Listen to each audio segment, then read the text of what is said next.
Hay una palabra en español que cargamos diferente dependiendo de quién nos la diga. Esa palabra es perdonado. Cuando la dice un amigo después de que lo decepcionaste, produce alivio. Cuando la dice un familiar después de años de distancia, produce lágrimas. Cuando la dice tu cónyuge después de que le fallaste de manera seria, produce algo que no tiene nombre exacto. Mezcla de gratitud y vergüenza y resolución de no volver a ese lugar. Pero hay una versión de esa palabra que la mayoría de nosotros nunca hemos procesado completamente. No porque no la hayamos escuchado, sino porque es tan grande, tan imposible de merecer, que nuestra mente la acepta intelectualmente, mientras nuestro corazón se queda a distancia segura de ella, sin atreverse a dejar que aterrice completamente. La versión de perdonado que viene de Jehová. Y este lunes 16 de febrero del año 2026, Lucas 11:4 nos lleva al corazón de esa realidad con una oración que Jesús mismo nos enseñó a hacer. Perdónanos nuestros pecados. No perdona mis pecados si crees que los merezco. No considera perdonarme si he hecho suficiente para compensar. Simplemente perdónanos. Con la confianza de hijo que sabe que su padre no solo puede, sino que genuinamente quiere perdonar. Pero para que esa oración tenga el peso que merece, necesitamos entender qué estamos pidiendo cuando la hacemos, porque Jesús no dejó esa oración flotando en el aire sin explicación. En otro lugar dijo que los pecados son como deudas.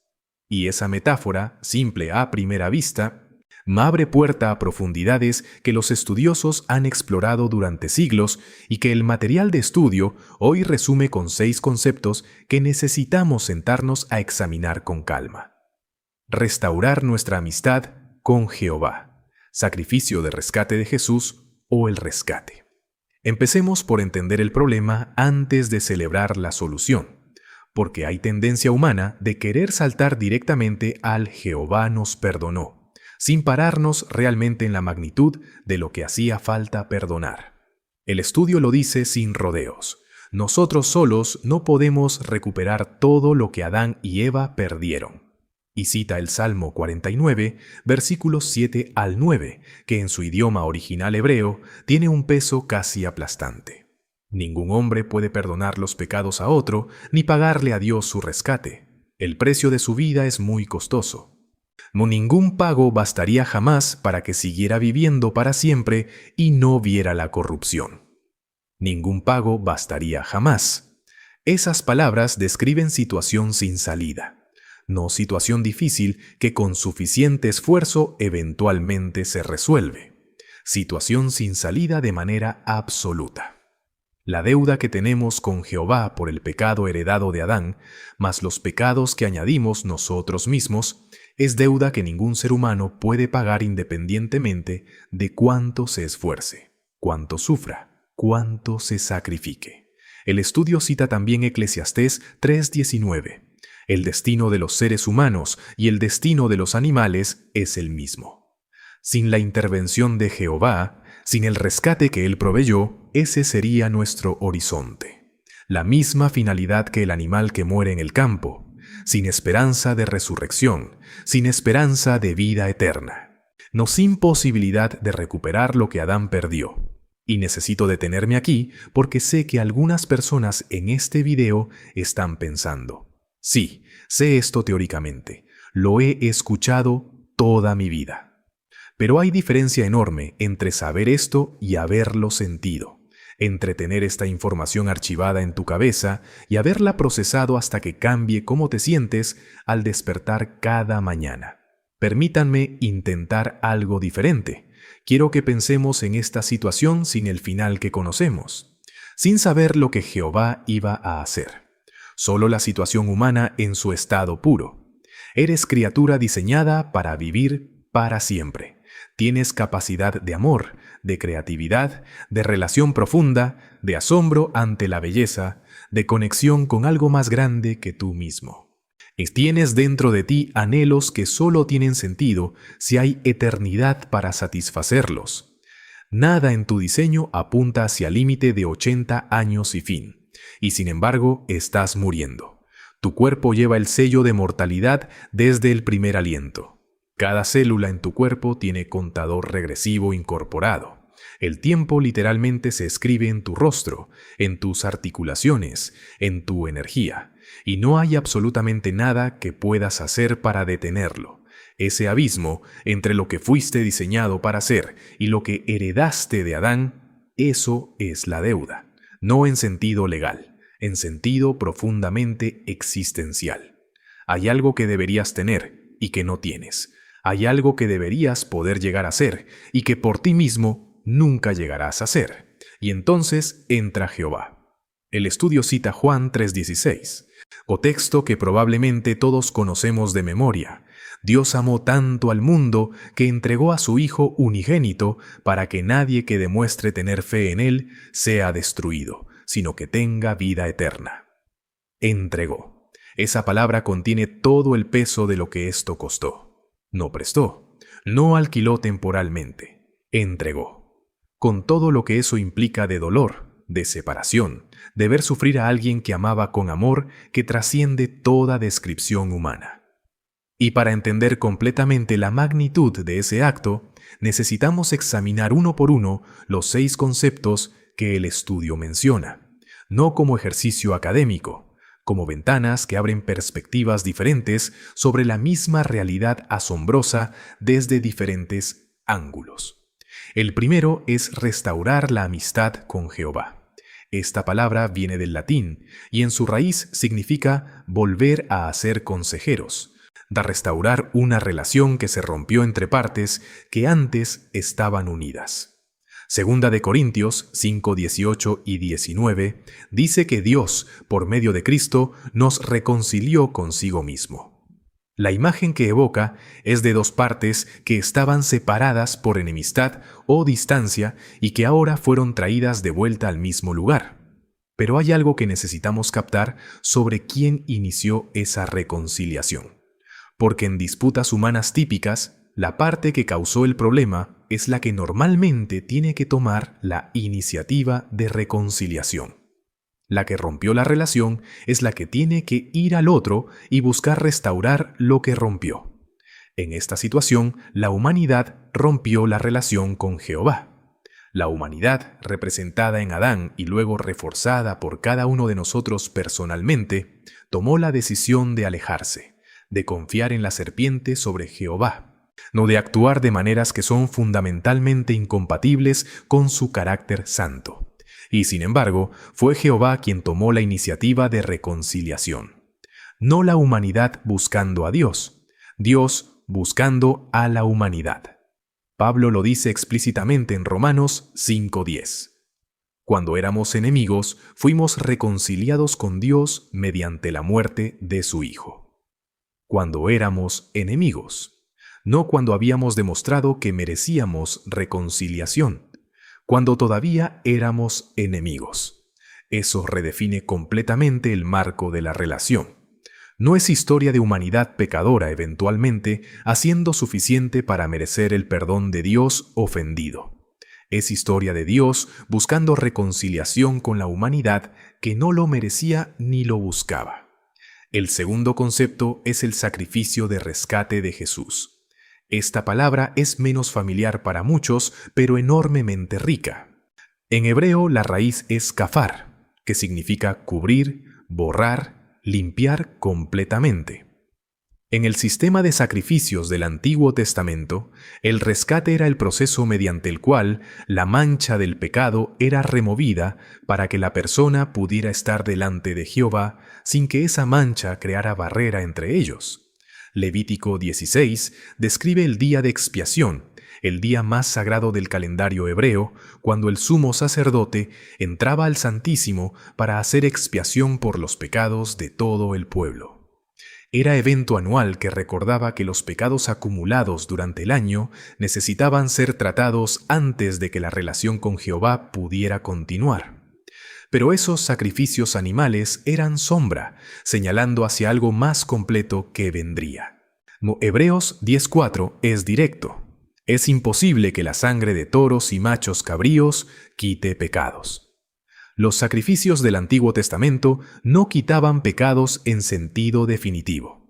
Los cubrían temporalmente, año tras año, recordando la necesidad de algo más permanente. Jesús fue ese algo más permanente. Hebreos 9:26 dice que se presentó una sola vez para quitar el pecado mediante el sacrificio de sí mismo. Una sola vez.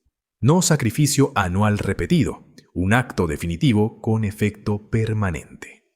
La imagen es poderosa. Hay mancha en nosotros que no podemos limpiar nosotros mismos independientemente de cuánto nos frotemos, cuánto nos esforcemos, cuántas buenas obras hagamos. Esa mancha requiere limpieza que viene de fuera de nosotros. Y la sangre de Cristo, aplicada por fe, hace lo que ningún esfuerzo humano puede hacer. Quita la mancha en lugar de simplemente cubrirla. La interpretación simplista y problemática sería decir que Dios estaba enojado con la humanidad y necesitaba que algo lo calmara, que apaciguara su ira, como si fuera deidad pagana que necesita ser aplacada con sacrificio. Eso no es lo que la Biblia enseña. Aquí está la tensión. Jehová es perfectamente justo. El pecado requiere consecuencia. No puede simplemente mirarlo y decir, no importa, sin violar su propia justicia perfecta. Pero Jehová también ama a los pecadores con amor que quiere restaurarlos, no destruirlos. ¿Cómo resuelve esa tensión sin comprometer ninguno de los dos aspectos de su carácter? El sacrificio de Cristo actúa como propiciación en el sentido de que toma sobre sí mismo la consecuencia justa del pecado, lo satisfaciendo las demandas de la justicia divina, mientras simultáneamente abre camino para que la misericordia divina fluya hacia los pecadores. No es que Jehová tuvo que ser convencido de perdonarnos, es que Jehová mismo proveyó el medio por el cual su propia justicia y su propio amor podían coexistir en el acto del perdón. Primera de Juan 4:10. Captura esto perfectamente. En esto consiste el amor, no en que nosotros hayamos amado a Dios, sino en que Él nos amó a nosotros y envió a su Hijo como sacrificio de propiciación por nuestros pecados. Él envió. Él tomó la iniciativa. Él proveyó la solución a la tensión que existía dentro de su propio carácter entre justicia y misericordia. El rescate. Esta es imagen que Jesús mismo usa más que cualquier otra para describir lo que vino a hacer. Pone Marcos 10:45. El Hijo del Hombre no vino para ser servido, sino para servir y para dar su vida en rescate por muchos. Rescate en el mundo antiguo era precio pagado para liberar a alguien que estaba en cautiverio. Un esclavo podía ser rescatado si alguien pagaba al dueño precio suficiente para liberar al esclavo. Un prisionero de guerra podía ser rescatado mediante pago. La imagen evoca cautiverio, precio de liberación, y liberador que paga lo que el cautivo no puede pagar por sí mismo. Nosotros estábamos en cautiverio. Romanos 7:14 habla de estar vendido bajo el pecado. Primero de Juan 5:19 dice que el mundo entero está en poder del malvado. Descripción de realidad espiritual. La humanidad estaba en cautiverio bajo poder del pecado, bajo influencia de Satanás, sin capacidad de liberarse por sus propios medios. Y el precio de liberación era vida perfecta, porque la vida que Adán perdió era vida perfecta, y solo una vida perfecta, equivalente, podía pagar la deuda. Primera de Pedro 1:18 y 19 dice que fuimos rescatados no con cosas corruptibles como plata u oro, sino con sangre preciosa, como de cordero sin defecto ni mancha, la de Cristo. Plata y oro, con todo su valor material, eran inadecuados para pagar este rescate. Solo la vida sin pecado del Hijo de Dios tenía valor suficiente, y ese precio fue pagado completamente, sin descuento, sin deuda pendiente. El rescate fue pagado en su totalidad. La redención en el contexto del Antiguo Testamento tenía que ver específicamente con pariente redentor, el Goel en hebreo. Cuando alguien en Israel perdía su tierra por deudas, cuando un familiar era vendido como esclavo, No, el pariente más cercano con medios suficientes tenía no solo el derecho, sino la responsabilidad de redimir, de pagar el precio de liberación para restaurar lo que se había perdido en la familia.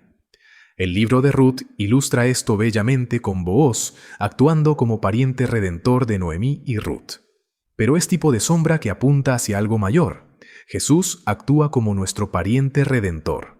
Se hizo humano, se convirtió en nuestro pariente de manera literal al tomar carne humana, para poder tener el derecho y la capacidad de ser perdonados. Gálatas 4:4 y 5 dice: Cuando se cumplió el tiempo señalado, Dios envió a su Hijo, que nació de mujer, que nació bajo la ley, para salvar a los que estaban bajo la ley, a fin de que recibiéramos el perdón por los pecados. La salvación no es simplemente pagar una deuda, y le es restaurar a alguien a posición que había perdido, devolverle lo que le pertenecía por derecho de diseño. No solo somos librados de castigo por la salvación, somos restaurados a la posición de hijos de Jehová, con todas las implicaciones de herencia, relación y futuro que eso conlleva. Ser declarados justos. Esta es quizás la más liberadora cuando la captas completamente. En griego el término es dikaiou, que es terminología de tribunal, veredicto judicial. Significa declarar a alguien justo, pronunciar veredicto de inocencia sobre alguien que está siendo juzgado. Romanos 3:24 dice que somos declarados justos gratuitamente por su bondad inmerecida mediante la redención por Cristo Jesús. Y Romanos 4:5 añade algo que parece casi escandaloso desde perspectiva de justicia humana. Al que no trabaja, sino que tiene fe en aquel que declara justo al impío, su fe le es contada como justicia. Declara justo al impío, al que claramente no es justo por sus propios méritos, al que tiene registro de culpa documentado. Jehová pronuncia veredicto de justo sobre esa persona. ¿Cómo es eso posible sin que Jehová viole su propia justicia perfecta? Porque la justicia de Cristo es imputada, acreditada al creyente. Es como si la perfecta rectitud de Jesús fuera transferida a tu cuenta. Tu registro de culpa es borrado y reemplazado por el registro limpio de Cristo. No porque tu comportamiento lo merezca, sino porque Jehová toma la decisión de verte cubierto por la rectitud de su Hijo. Imagina un tribunal donde estás siendo juzgado. La evidencia contra ti es abrumadora e irrefutable. La sentencia debería ser condenación. No, pero entonces alguien completamente inocente, alguien cuyo registro es perfectamente limpio, se pone de pie y dice: acepto la sentencia que le corresponde a este acusado. Tomen todo lo que le deben a él y cárguenlo a mi cuenta, y acredítenle a él todo lo que hay en mi registro limpio. Y el juez, que es también el padre de ese alguien, acepta ese arreglo porque es él mismo quien lo diseñó. Eso es ser declarado justo. Veredicto legal que cambia completamente tu posición ante Jehová, no basado en tu historial, sino basado en el historial de Cristo que fue imputado a ti. Ahora bien, todo esto es teología rica y necesaria. Pero si se queda en nivel de conceptos, si no aterriza en corazón y cambia cómo te sientes de pie ante Jehová, entonces hemos hecho ejercicio intelectual interesante que no produce el fruto para el que estaba destinado. Y de entonces, déjame ser directo. ¿Hay algo específico en tu vida ahora mismo que te hace sentir que no puedes ir a Jehová con confianza? ¿Hay un pecado que cometiste, viejo o reciente, del que no te has perdonado completamente, del que asumes que Jehová tampoco te ha perdonado completamente? ¿Hay área donde sientes que la deuda es demasiado grande, que el daño es demasiado profundo, que incluso el rescate tiene límites que tú has excedido? Conozco a un hermano que cometió algo hace muchos años, antes de estudiar la Biblia, que dejó consecuencias permanentes en la vida de otra persona. Cuando llegó a la verdad y fue bautizado, intelectualmente entendió que sus pecados habían sido perdonados, pero emocionalmente nunca pudo recibir ese perdón completamente. Seguía sintiéndose el mismo hombre que había hecho esa cosa terrible. Si independientemente del bautismo, independientemente de los años de servicio fiel que habían pasado desde entonces. Y un día, después de años de cargar eso, tuvo conversación conmigo que me cambió también a mí. Me dijo: hermano, creo que en algún nivel siento que si me permito sentirme completamente perdonado, estaría suavizando lo que hice, como si recibir el perdón completamente fuera insulto a la persona que dañé. Y ahí estaba el problema. Había confundido dos cosas completamente diferentes: tomar su pecado en serio y negarse a recibir el perdón de Jehová, como si el rechazo del perdón fuera forma de penitencia, de pago adicional que lo hacía sentir que al menos estaba sufriendo las consecuencias apropiadas. Le dije: hermano, rechazar el perdón de Jehová no honra a la persona que dañaste, solo te destruye a ti. Jehová pagó precio real y completo por ese pecado. Negarte a recibirlo es decirle que su precio no fue suficiente, que necesitas añadir tu propio sufrimiento para completar lo que Cristo no completó en el madero. Y los 6 conceptos que estudiamos hoy hablan directamente a esa situación. Reconciliación. La relación puede ser restaurada completamente. El pecado, la mancha puede ser limpiada completamente. El perdón, las demandas de la justicia de Jehová fueron satisfechas completamente. Rescate. El precio de tu liberación fue pagado completamente.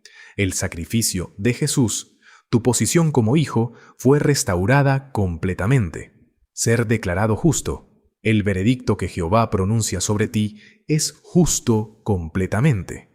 Cada uno de esos completamente es deliberado, porque no hay pecado que exceda el alcance del rescate, y no hay deuda tan grande que el precio pagado por Cristo no la cubra.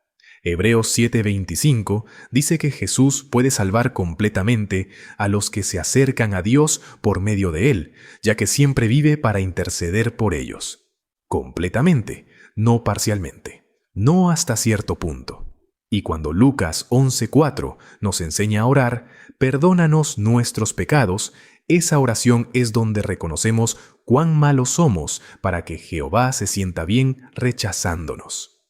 Es ejercicio de fe donde nos ponemos en la posición de receptor del regalo más extraordinario que existe. Es abrir las manos y decir: no puedo pagar esta deuda, no tengo recursos para cubrirla, pero creo que tú la pagaste y recibo ese pago como mío. Hay una imagen que me ayuda a procesar esto. Imagina que estás en medio del océano, lejos de cualquier orilla, agotado, sin poder seguir nadando, y hundiéndote, y alguien lanza un salvavidas desde un bote cercano. El salvavidas llega a tu lado, y tú lo rechazas, no porque no quieres salvarte, sino porque sientes que no mereces ser salvado, que meterte en esa situación fue tu culpa, que no tienes derecho de usar el salvavidas que otra persona lanzó. Eso es lo que hacemos cuando rechazamos el perdón de Jehová por sentir que no lo merecemos. El salvavidas está ahí. Fue lanzado con amor por alguien que vio que te hundías.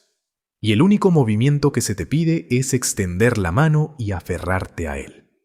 Perdónanos nuestros pecados. No es oración que pronunciamos esperando que tal vez, si hemos sido suficientemente buenos, Jehová considerará concedernos algo de perdón. Es oración que hacemos con la confianza de que ya fue pagado, que el regalo ya fue dado, lo que solo necesitamos recibirlo con fe genuina. Y recibirlo cambia todo, no solo tu relación ante Jehová, aunque eso ya sería suficientemente extraordinario. Cambia cómo te levantas en la mañana, cambia qué cargas cuando caminas, cambia cómo te relacionas con personas que también están luchando, porque puedes ofrecerles con libertad lo que tú mismo has recibido.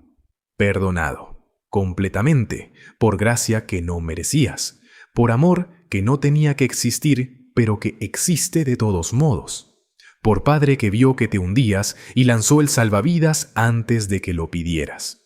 Que ese perdónanos nuestros pecados sea para cada uno de nosotros hoy más que fórmula recitada. Que sea el momento en que finalmente dejamos que la realidad completa del perdón de Jehová aterrice en la parte más profunda de nuestro corazón. Y que sea el inicio de vivir como lo que somos, hijos perdonados, declarados justos, en camino hacia la vida eterna que Jehová siempre quiso para nosotros. Que Él les bendiga ricamente hoy.